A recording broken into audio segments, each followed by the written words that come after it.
Thank you for coming in after your sugar high. Appreciate it. So we've spent a good portion of tonight talking about tech, which selfishly I love, but I also understand we all have to get paid, right? We all have to make money. We all have to be employed.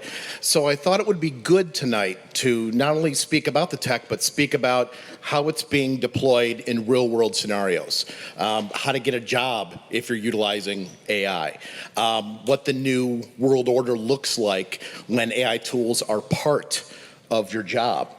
And to that end, we've asked John Laskas, who heads up Blackspot Media Group, out in New York to discuss this. So I'll ask some questions, do a little bit of interview, then we'll take some questions from the audience, and at the end, we'll have a panel with all the AI folks who are up here already tonight to answer your questions on tech and job. So, John, first of all, thanks for being here. Coming from New York, I appreciate it. So folks can get a sense of what Blackspot does, and you're not just a guy working out of his garage. Right. Can you tell us a little bit about scope, scale, longevity, what Blackspot does? Sure. So we started Blackspot about 15 years ago in New York. When we started, we were primarily a promo and trailer editorial company. We've since branched out considerably from there. Currently, we have about 40 edit seats, 5 mixers. Sorry, can you get a little closer to the mic? Sorry. Yeah. Is that better? Yeah. So we have about 40 edit seats and 5 mixers, all based in a machine room in New York, but everybody's remote, so we're scattered across the country. And oddly enough, we have better latency now than we did before we took everybody remote, but that's back to a tech conversation. So now, what we do long-form documentary. We do documentary for broadcast networks. We do theatrical. We do a lot of short form still. We still do a lot of trailers and promos. And increasingly, we do a lot of stuff for the web. But mostly what we do is we look at large libraries of footage, enormous libraries of footage in the terms of thousands of hours, and turn that into stuff that people actually want to watch. So you're working with, you're doing everything from concept to completion, right? That's right. Glass to glass, essentially. So you're doing the production, the pre-production, the production, post, printing all the different versions, et cetera, et cetera. Right, through mix and finish and all that. Okay. You mentioned during the pandemic that everyone was working remote. So obviously that changed how Blackspot was working.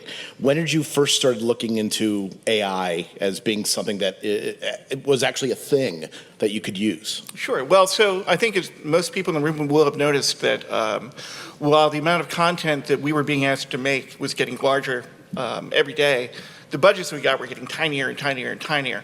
So we're asked to look at this massive amount of deliverables that we have to make, looking at the staff that we had, everybody still needs to get paid, and how are we actually going to do that to meet our clients' demands and also make content that's good and world-class. So about 2 or 3 years ago at NAB in New York, small amounts of AI started to percolate up and nothing really worked. But we could see, that long ago in 2022 that these tools were going to emerge, and so we started investing in some of them just to see what we could do to put them in the hands of the creatives and to see how it would actually affect the way that they worked.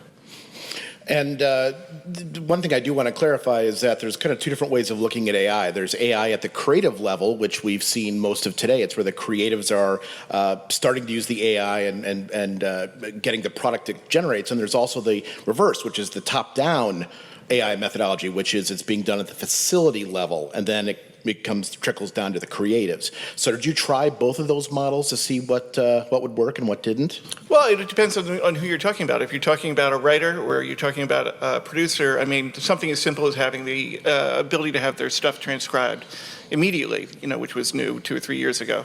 And now it's ubiquitous. But, when something like Trint came out and people could sort of start to make paper edits with Trint and then import them back into Media Composer or into Premiere, that was great. That helped with creativity in the workflow.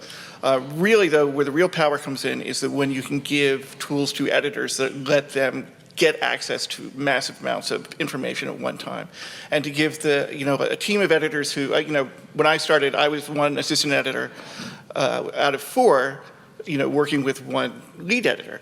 Now I think we had gotten to the point where we had 35 editors and only 2 assistants. That was before AI. So what do you do for those editors who are doing all of that work by themselves and doing the organizational work?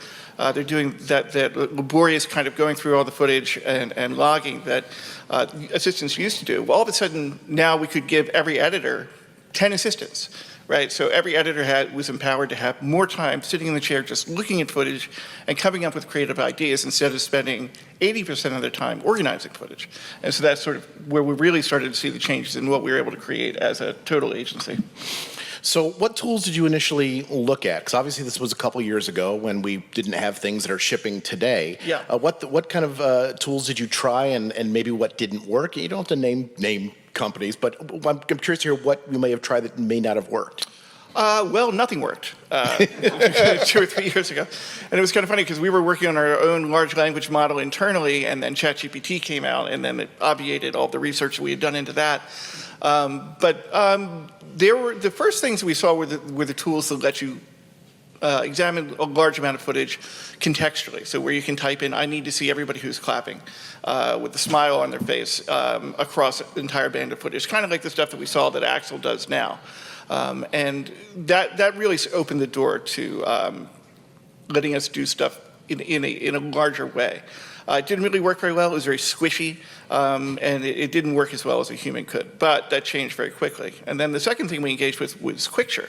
And again, Quickshare was nascent at the time. They were doing the casting tapes. They were really getting good at the truncation and all that kind of stuff. And so even though they were imperfect, we were able to combine those tools and then all of a sudden see our workflow expand basically increase from 10 to 1. So we were doing things 10 times faster than we were doing before because we were able to process footage so much faster. So that didn't affect anybody's jobs except for the fact that people were able to say, oh my God, I've got so much time on my hands, what can I do with this? So even when those tools were new, one of the first projects we did combining the two was for what they'll call a prestige programmer. But they came to us and they said, okay, we have 25 years of footage, we're doing a rebrand, and we want to have a Christmas jingle. We're going to give you almost 1,000 hours of footage, and we want to hit almost all the big stars from those years. We want you to make one spot, and you've got 2 weeks to do it. So we didn't even know how to. You can't even look at that much footage in 2 weeks. And then they wanted, I think they wanted a 60, a 30, and a 20. So with those new tools, with the Kara 1 from Scale Logic and Quickshare, we were able to take 5 people in 3 days, and instead of making one spot, we made 25, and they bought them all. So the idea is that you're really multiplying the ability of your creative team to make stuff. And the network liked it so much that they called an all-hands meeting, and they said the thing that wasn't surprising wasn't that we were able to deliver that volume, but they said the thing that was surprising was it was so good because the creatives were just free to be creative. So just to make sure, you were using AI tools to get you to a rough cut quicker, but the creatives were still in there massaging it. Right, so they would go through this footage and they would say, okay, I want to have a song and I want it to sound like Jingle Bells, and I want everything that might be related to Jingle Bells. It could be people singing, it could be snow, it could be anything like that. And they're just typing in natural language prompts, and then they would just get a huge list of footage that they could then work through. So instead of going through 700 hours, they would write a prompt, and 15 seconds later, basically have a bin full of selects that they could work from. So they just went to town. When we talked about this, I think the last time we were on a call, I asked you about was there any resistance from the creatives at Blackspot? Yes, there was nothing but resistance from the creatives about it. A few people who were playing with it really started to show the way. The people that were sort of making social media stuff loved it immediately. But when people saw what the power was, eventually people started to migrate over. I still have one team that works on a long form show that is killing me because we're barely making a profit on it and they will not adapt. So I still have some people who are holding out. But one of the transformative moments was we had an editor who's been with us for a long time. I've known him and worked with him for 25 years. And he was very resistant. And so he said, I'm not going to work on your project if we're going to use these tools. But then he withdrew himself from the project, went home, made his own cut. And it was a 2-minute piece he was working on. Then he came back and he used some of the tools that we were introducing to the team. And he said, geez, that's like 85% close to what I cut by myself, but it just took me a tenth of the time. So then he was a convert to it because all of a sudden he's not logging anymore.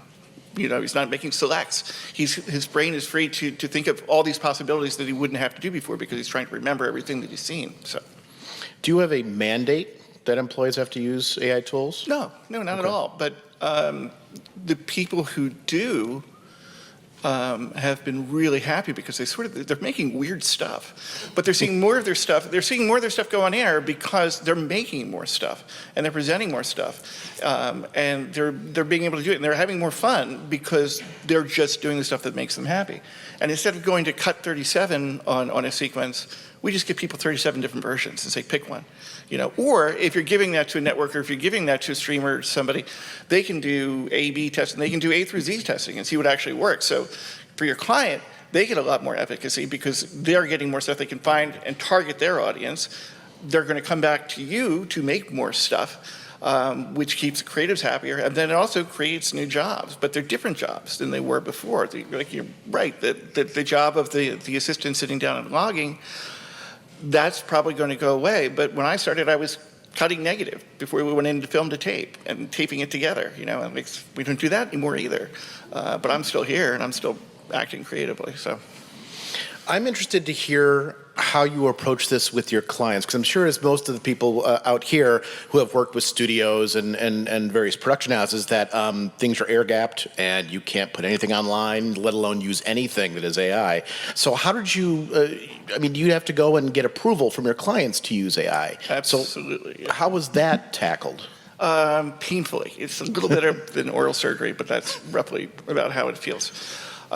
We learned to stop saying AI because people don't want to hear that. We say workflow improvements, but the reality is we can't use anything generative. So, you know, we unless people specifically ask us, we can't use like the tools in Adobe to do that auto extend. Anything like that, anything that's trained anywhere, we can't use.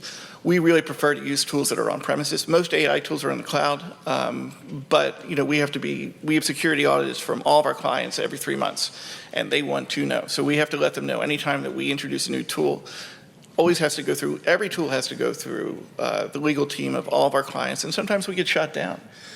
So we just have to be very open and very direct about what we're using, letting them know that it's iterative, that it is assisting people in getting to the creative process faster, but it's not actually training their stuff on anything, and it's not being trained. It's not using stuff. It's not creating anything based on anybody else's work.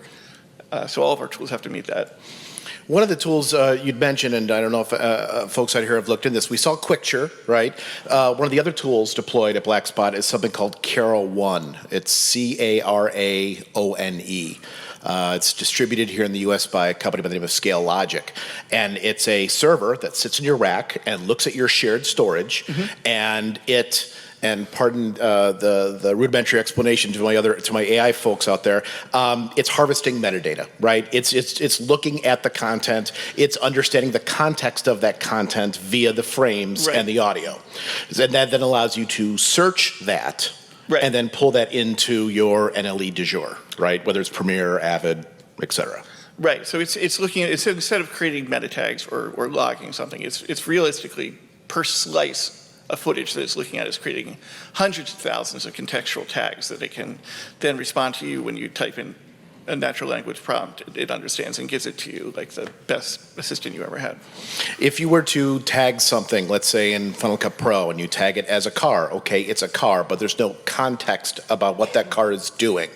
If I did this with Caraone actually, if there's a motion blur behind the car, or if the car is motion blur, you can type in going faster, and Caraone will say, well, that car is going faster. Right. It understands the context of it. Right, and it looks across your whole library. So, we talked about Premiere has got this started now, but it doesn't look at your entire library. But there are tools, there are a number of them now that will look at your entire library. So there's Caraone, there's Moments Lab, and there are 5 or 6 that are sort of nascent that are coming up, or at least 5 or 6 that I saw at NAB. Not all of them work particularly well. Kara won Moments Lab, and it looks like Axel works very well too. I hadn't tested that. But they're all sort of getting to that same idea, is that when you sit down to create an edit, everything is there and ready for you, and all you need to do is say, what can I do? Give me something I can work with. Give me the best stuff that you've got. So since you've started using AI, have you hired more people? We have, and it's kind of strange because our budgets keep getting lower and lower and lower. But we're able to increase the variety of projects that we're able to acquire. So on our post end, we were really only doing stuff that was narrative. We weren't really doing a lot of sports. We weren't doing a lot of stuff based on the web. But once we gave the editors the power to work with these tools, all of a sudden we can work. We have a golf client who asked us if we could handle a petabyte of footage. And because what they want to be able to do is say, I need to know when this golfer is swinging a 9-iron and he's got to hit it hard, we need to be able to find that stuff, and we need to be able to find it instantly. So all of a sudden we got into started doing sports. And once we got into doing sports segments, we got into doing highlights. And so now we have a tool from a company called Eon where we can set it up to watch, say, a hockey game, and we want to know when there's a fight, we want to know what they're saying during the fight. But we can set up prompts to watch for all that stuff, and within 3 to 5 minutes, we can be sending sports highlights directly up to air, which is something that we tried doing it without AI. It took us 6 people working over the weekend, around the clock. The budget we gave to the client was $20,000. We can now do it for $1,000, but we can do it for, let's say, for a baseball game. We can do that across every baseball team for every game they have. So all of a sudden, those small budgets start adding up to, realistic revenue. So what kind of questions are you asking of the folks who are looking for a job at Blackspot? Are there other new questions you're asking? Like, do you know how to do this? Have you ever prompted before? Have there been? No? No, I mean, we still, for post, we hire people at the assistant editor level, but all of a sudden they're creating at a much higher level. Simply because they're working they're helping us find different audiences. So one of the most talented editors that we currently have, we hired her as a junior assistant who didn't know anything 2 years ago, and now she's creating stuff that blows my mind because she can look at it with a fresh eye, and she's not doing that rote work that she would have been condemned to do for 5 years before we gave her promotion, before we had these tools. So it really just gives everybody a chance to be a superstar creative. Did you have any clients that walked, that said no? Yeah. Mm-hmm. Yeah, we've had clients say that if you do not own the rights to your large language model, if you can't prove to us it's been completely closed and only trained on our footage, then we can't use it. And that was a very large sports client, and they walked away after 10 months of negotiating with their lawyers. But that's the reality of it. We do have some tools that have de novo LLMs that their teams have created. Most people don't do that. Most people train on the larger or have access to the larger LLMs. Some companies will not let their footage interact with that kind of model. But that's fine, because there is a variety of stuff out there now, and it's only going to get larger. And the ability to create an LLM, I think, is going to get a lot easier now, especially since ChatGPT is writing the code. So, are you still developing an in-house LLM? Or no? We sort of let it languish because it wasn't as powerful as the first one that we bought. Mm-hmm. And so since we have the access to that and it is completely closed, we poured a lot of stuff into that. But there's no reason to, I think, unless you're trying to deploy a tool like that at scale, which we are not. We're just trying to be the end users.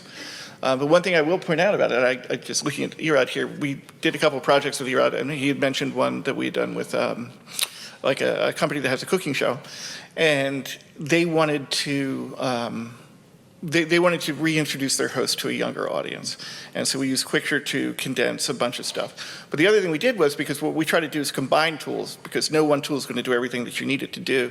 So we added to that social media scraping. And they put us in a head-to-head competition. They wanted to see how this particular cooking host would perform on TikTok. And so they had their team of 10 people take 2 weeks to make, I think they made 4 or 5 different pieces. I think we took 3 people and 3 days and we made double the amount of stuff that they made. And then we put them head-to-head. It was 24 hours. It was 24 hours. So then we put them head-to-head on TikTok. Their gigantic team that labored for 2 weeks to create this stuff, their video got about 6,000 views, their best performing one, which was pretty good for a day.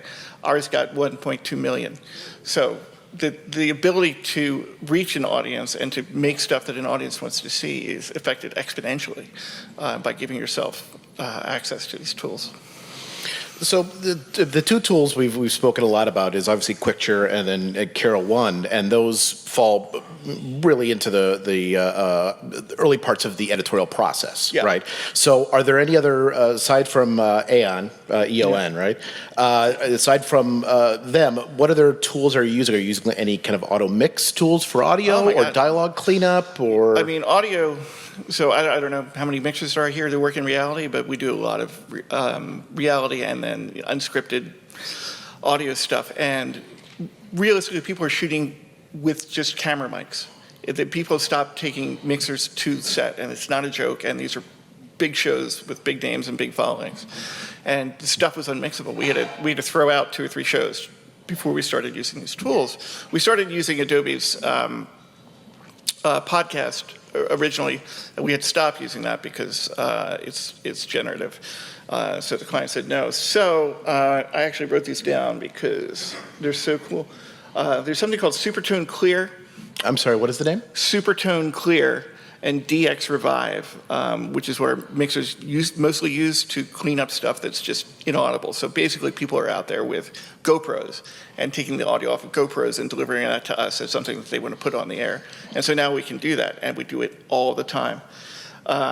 So Clear and DX Revive are the biggest ones that we use. There's something called Isotrope and Waves Clarity that we also use. And then, in the finishing space, like ColorLab.ai in Resolve is just wild. We did a show that we shot in France, and it was shot anamorphic, and for some reason in PAL that nobody understands why. But I guess they were monitoring on set, and it looked fine. We got it. 40% of the show was out of focus, like not soft, out of focus. So the network was freaking out. They were gonna either have to reshoot or not air the show. So in 2 days, we had one colorist put everything back in focus with ColorLab, and that is something that just looked like magic to me. I've never seen anything like that. ColorLab is COLOURLAB.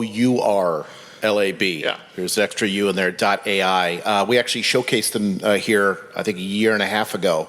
They have a plugin that allows it to fetch, I think is the terminology they use, the sequence from Premiere, and then put it back in Premiere with the color transformations done. Yeah. It's fantastic. And for the colorists, it's just walking into the room and all the levels are set, so they just start coloring. So they don't take 2 days to set everything up and just equalize everything. They just go in and make it look great. So that enables us to do, and it enables us to work on shows we wouldn't be able to do. I would not be able to bid on 80% of the projects that I'm currently doing because it's too expensive to do just with people. But we're able to grow because we're expanding our markets. And every time you use one of these things and you see how it's like sitting down in front of the Avid for the first time in the 90s and seeing that you are not limited. If you want to go to cut 20, you can do that because it's non-linear. You can move stuff around and do it infinitely. You're not paying for a print. You're not paying for any more studio time. It's sort of like that. When you use it and you see what it can do, it just makes you think of new things and new markets and new ways to do it and new ways to find an audience. And at NEB, Erad and I were talking, and he's like, they make a lot of long-form unscripted. How do we get people to watch that when they're watching TikTok? Well, the idea is do it both. Go to where the audience is. The biggest audience is on TikTok. It dwarfs YouTube, which dwarfs Netflix, which dwarfs Disney. So that's where people are watching. So you can make your stuff, but then also make versions of it that will go onto the social stuff and drive back to your long-form stuff. So it's really kind of an amazing time to be in the industry. I think maybe we should take some questions from the audience out there. We have a few minutes before our panel discussion. You may need some water. Oh, no. So do you have any questions? Yes. Yes. I just wanted some clarification because I didn't hear you properly. At the beginning, you said that you went from you went from a certain amount of editors and AEs to, I think you said, I'm sorry, could someone shut their phone off?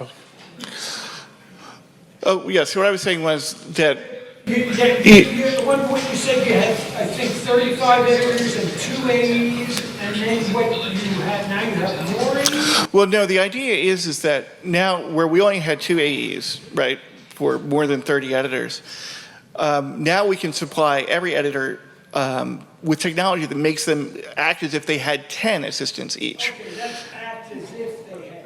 Right, so it's doing because it's accelerating our workflow by at least 10 to 1, and in a lot of cases a lot more. That's what it's like. So you just sit down on day one and you just start cutting because you either have an auto sequence laid out in front of you, or you've got a bin of the best stuff already there. And then when you need stuff that didn't show up, that didn't come through in the first pass, you can just search for it like you're talking to an assistant editor, and it shows up. And so, yeah. But you essentially eliminated a AE job. Any more questions? Oh, yes, over there. Yeah. How are you, as a company, discovering and evaluating new solutions that are coming out all the time? It's just a constant search. I mean, obviously the 2 NABs are easy. We work with Keycode a lot to search for new vendors. The editors themselves will find stuff, and so our plan just is to try everything. Some of it works. 90% of it's vaporware, but the stuff that works is nuts. So everybody's going to give you a free trial, and our experience has been that the stuff that works, you can always talk to the engineers. You can always talk to the people who are writing the code to get them to make it work for your particular use case.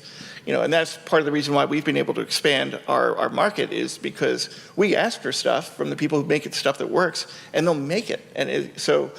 But nobody does everything. There's no magic wand, and then everybody's got different needs for different kinds of productions. So it's forums on the internet, go to the trade shows, talk to resellers, and then just try everything. What I've heard from a lot of editors is that the story that you're going to tell is you formulate while you're going through the dailies, while you're going through the footage. Do you find, have any of your editors complained and said, well, I don't have that ability because using AI is only pulling things it thinks I want to see, not the other stuff which may help tell the story? No, you can incorporate it into whatever workflow you want. Like if you want to work that way, if you want to work in a traditional way, you can still work in a traditional way. You're just going to get different results. If you want to use some tools for some things, if you want to use it for automatic logging, if you want to look at for searches, or if you just want to finish your piece and say, oh my God, now I've got an intractable problem. I can't make this logical leap from this act to this act. What is something I have that will get me there? Well, then you can just use it for that. So there's small things you can use it for, and then you can use it for the gigantic stuff. But it's not, nobody's going to deploy all of these things at once. It's very iterative. I think quite often there's you use it or you don't, right? This kind of binary way of looking at things, when no, it's just like using a noise reduction software. You can use it on 10 or you could use it on 1. You season the taste. Yeah, it's really true. And we have people across the company we'd have people who use nothing, and we have people who automate everything. And it all works, but it works because everybody's working as a team. So these are just tools, is all they are. They're nothing more than that. And the tool that works for me is not going to work for you. Many more questions? Yes. Have you found that you mentioned the story of one of your junior editors kind of taking stuff down that you kind of run away with? Have you found that some of the newer editors that you bring onto the team have influenced the way that the older editors are? Oh yeah, absolutely, and that's the way it's supposed to be. And I think that especially during the pandemic, that's something that we really lost a lot of. Especially as a lot of us went remote. What was the path for a junior editor? And that mentorship that we used to have when you're sitting in the room with an editor for 12 or 15 hours a day. So now it works both ways because everybody knows how to edit. My 14-year-old knows how to edit, and is pretty good at it because the tools are just there on the phone. So they have a different mindset and a different style, and they bring it in. And it's the same way that if you were cutting for MTV in the 90s and you brought that to network television, it would change things. So that changes now, but now it can happen immediately because they're interacting immediately. And we also just have to make stuff a lot faster. So, the trends happen quickly, and the trends come down from social media, percolate through everything else. And then, some people pick up on it and some people don't. But we give a lot more creative give and take now that we're able to work more quickly. What do you wish that you knew then that you know now when you went down this, or started this process? I still don't really feel like I know anything. Like it changes every day, and I've seen tools.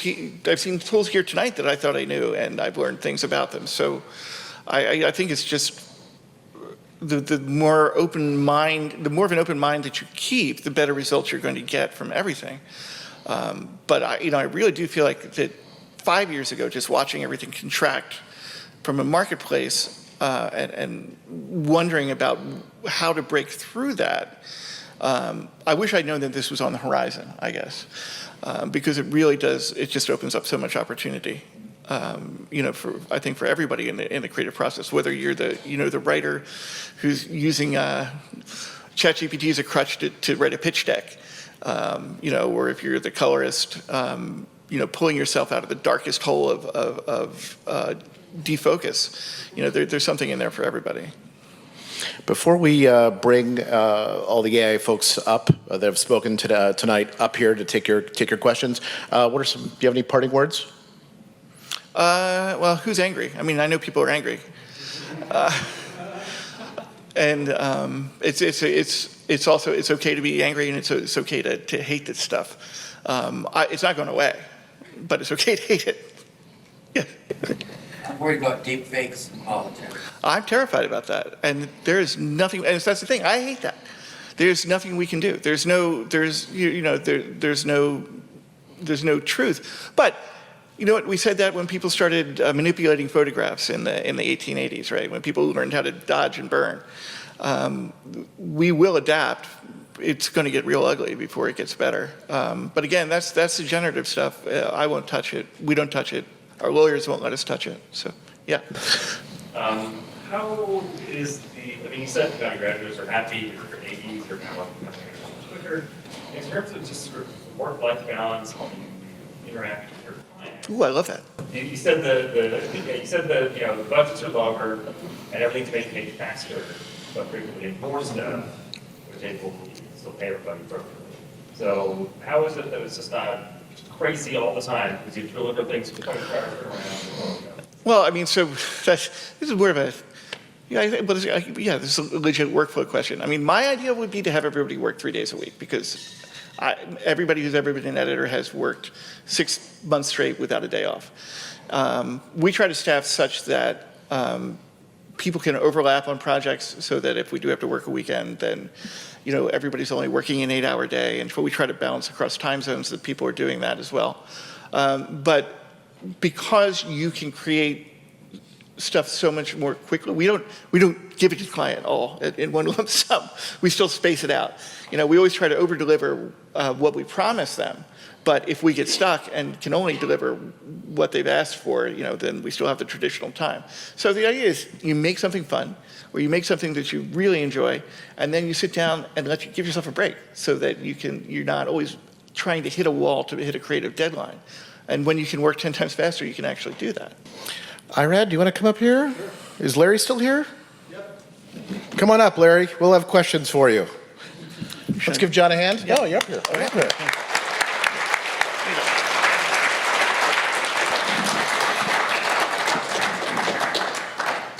Okay, so we have several people up here tonight who've been speaking. We have John Laskas, we have Irad, we have Larry Jordan, and they're here to answer your questions. Obviously, we have business, we have tech, and we have business owner, right? Yeah. That's how I can label everyone. So your questions can run the gamut. So who wants to start out? John. So you mentioned this already. You can't touch generative, and I know a lot of studios are that way. A lot of broadcasters go that way. When you think, if ever, that might change? Will it be, eventually there'll be some crazy court case and someone will finally legally decide, yes, finally we can use this stuff?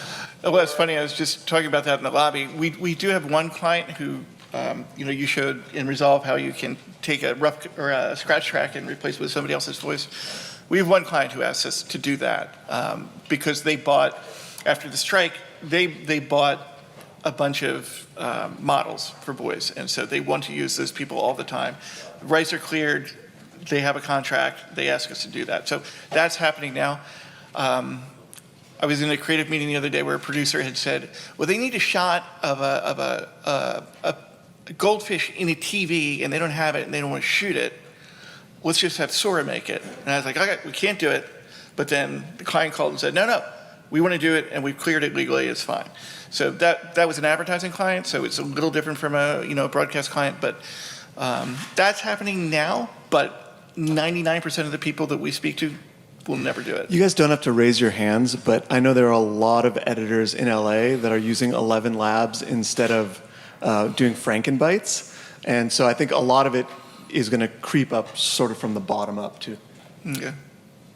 But, don't let them find out. Hello. On the topic of generative AI, I know a lot of concern is about sending stuff out to the clouds, and I know there's a lot of alternative models being developed, especially in the local realm. Do you think that the industry will become more comfortable as things become more local, or do you think it makes no difference? I mean, I prefer local, but. Can you repeat the question? Yeah. Oh, sure. There are a lot of concerns about sending data up to the cloud, to AI models that are in the cloud. Is it going to become more local? Are local models going to sort of be more accepted or become more powerful?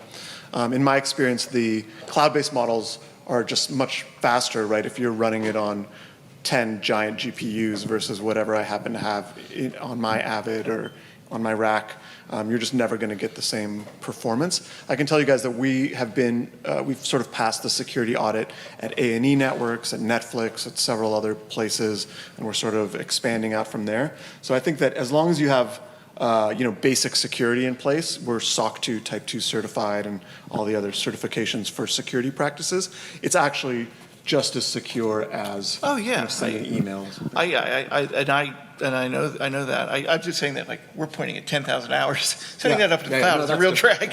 And then, because you get into cost issues there too, like if you're storing large volumes in the cloud, it's really hard to keep up with those expenses. With the on-prem stuff, the reason I like it is just because I pay for the storage once, but that's my venal. But how do you guard against material uploaded to the cloud being scraped without your permission? Being trained on.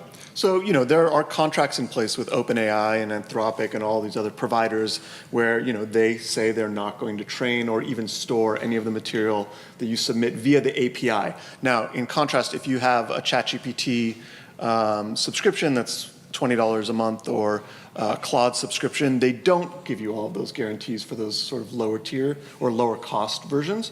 But if you're doing it through the API, you're paying more, and they say they're not going to train on it. They say. They do say that. They do say that. In generative AI, something that's a little perplexing about it is you can give the computer the same prompt, word for word, character for character, identical, and yet it generates different images, right? And what confused me about this is how can you give the same input to any kind of computer program and come back with different outputs? And apparently there is also a random seed in there somewhere that it is possible to manipulate. Can you comment about that? I mean, I can tell you with the API, for example, for OpenAI, if you guys want to get technical, you can actually send it the seed, and then you will get the same exact result every time if you wanted to. That's just sort of a feature. And so they are sort of randomizing it, and it's like the butterfly effect. One little change early on can lead to a very different result later on. Also, different companies were trained on different data, so even though you may give them both the same prompt, they both had different source media. So that's going to make a big difference as well. There's also something called temperature, right? And that's normally the creative slider. So when you're interacting with these AI models, usually lower the temperature, I believe, is less creative. Higher temperature is more creative. So you can kind of influence how specific the response is via analytical AI or Gen AI with just that one slider. In the back. What's the status with regard to like all of the models building narrative edits and then incorporating B-roll, photographs, other contextual things that support what it's saying? I see a lot of progress in, understanding photographs and all this stuff, but how far away are we from it creating you a narrative edit along with some suggested B-roll? It's there now. It's not all in one tool. I think everybody's trying. I know that you guys are trying to get there. Everybody's trying to solve for that. I think a lot of this stuff is so new that everybody started. Some people worked on visual analysis, and some people worked on transcription analysis. And so, a year ago, never the twain shall meet. Now they're all getting closer every day. So I would imagine in a year or two, you'll see that incorporated into one product. But the way it is now, you just use different tools to do it. And there's a real advantage in that too, because they're going to be looking for different things, and they're going to be giving you different answers. And so, the more tools you can throw at something, I think the better. Good question. You got a question over here? Are there tools that are looking at visuals? Like as a scripted editor, I want to look for reaction shots. I want to look at someone frowning, someone smiling. So, there are, and they're getting really good. And my favorite story about this is that we had a show for HBO called Winning Time. And so it's about the Lakers in the 70s. And so Magic Johnson is in it as a character. There's an actor playing him. And then he's in there in archival footage as the actual, as Magic Johnson. And the tools are so good that you can just type in Magic Johnson, and it'll give you a reference to the actor who's playing him without any prompt. It'll give you the footage of the actor in the show, and then it'll also pull out that archival footage. But then you can modify it any way you want. You say, I want to see Magic Johnson with a grimace on his face when he's making his best slam dunk. And then it'll just divide all that out. So the visual stuff's really good at doing that. It's not quite so good as the stuff that's transcription based. You'll get a more precise answer, and you're going to get a fuzzier answer with the visual. And the only reason I know this is because we're trying to work with stock footage companies to meta tag enormous libraries. 50,000 hours of creating meta tags for them. And when we have MOS stuff, we get real close, but we get to like 85% confidence. When you have audio and visual together, now you're at like 98% confidence. So, but the visual's getting better all the time, but it's just a matter of training the stuff and then also getting feedback from everybody who uses it to learn what's going to work or not. Yes. So this is a quick-share question then, following up on what John, John, yeah. said. Does, in narrative, like I'm working on feature now, I'm editing a feature now, and that was shot traditionally on Arri cameras and no sound. Okay, so all the sound had to be narrative. Is that a problem? I mean, Not for me. I wasn't sure because, he mentioned MOS. No, that's okay. I mean, I'm assuming you synced it all up. Yeah. The clips are married together in a group. Yeah, that would work just fine. And yeah, our sort of starting point is you've synced up all of your footage and all of the audio. So you might have 10 cameras and 20 mics. As long as it's all synced up, that'll work. Another one. Along with that, I thought of this before, but when you're working with your software, is there like an analysis stage at the beginning where it takes a long time to? There is. I skipped that part. It doesn't take a long time, though. It takes a minute to transcribe an hour of footage and then another minute or two to analyze it. And you can run as many as you want in parallel. So it's pretty quick. I figured there had to be something. Yeah. Since you're on that. Yeah.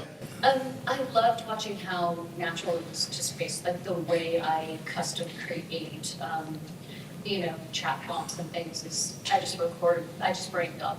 I didn't see, I don't know if you copy pasted, I didn't see you click a little microphone icon, give it instructions, can I do that?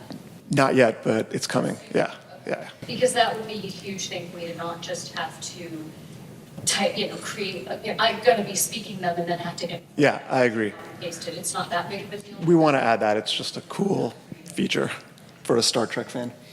That brings up a real good question, because for those of us who have been prompting over the past few years, those of us who have been prompting over the past few years know that there's kind of like a 5X structure, right? You outline what the environment is and what the problem is and what the known issues are. So is all the prompting that we've learned over the past several years no longer applicable inside Quickture? Or? Well, I mean, one thing that you'll see if you guys dig into how OpenAI works or Sora or any of these things, they'll take your prompt and then they're going to massage it into a very, very different prompt, whatever works best for that model. We're doing a little bit of that too. So we're taking what your intentions are and then we're sort of translating it to what's going to work well. Can I train it on what I want it to do based on how I edit the way I do when I create custom blog projects? So we don't do any training of models, but one thing that we do have that I didn't show you guys is a feature called Edit by Example, where you can just select other sequences in your project that are already finished and say, hey, use these as a guide for... Can I take my entire documentary that one and maybe copy it all, dump it in there? Sure. I want to structure my next one like this, but don't do this. Do this. Yeah, 100% you could do that. You could put it in there.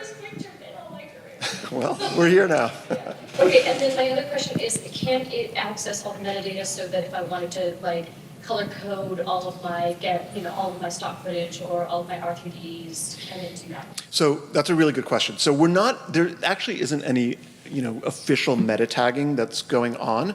But one thing that we are going to be adding in is the ability for Quickture to use tools within Premiere or within Avid, the existing functionality that's there, whatever we can have access to. So for example, you could say, hey, take this scene, I want you to edit it, and I want you to color code the clips a certain way. Or I want you to put a lower third the first time a character appears for the first time in the scene.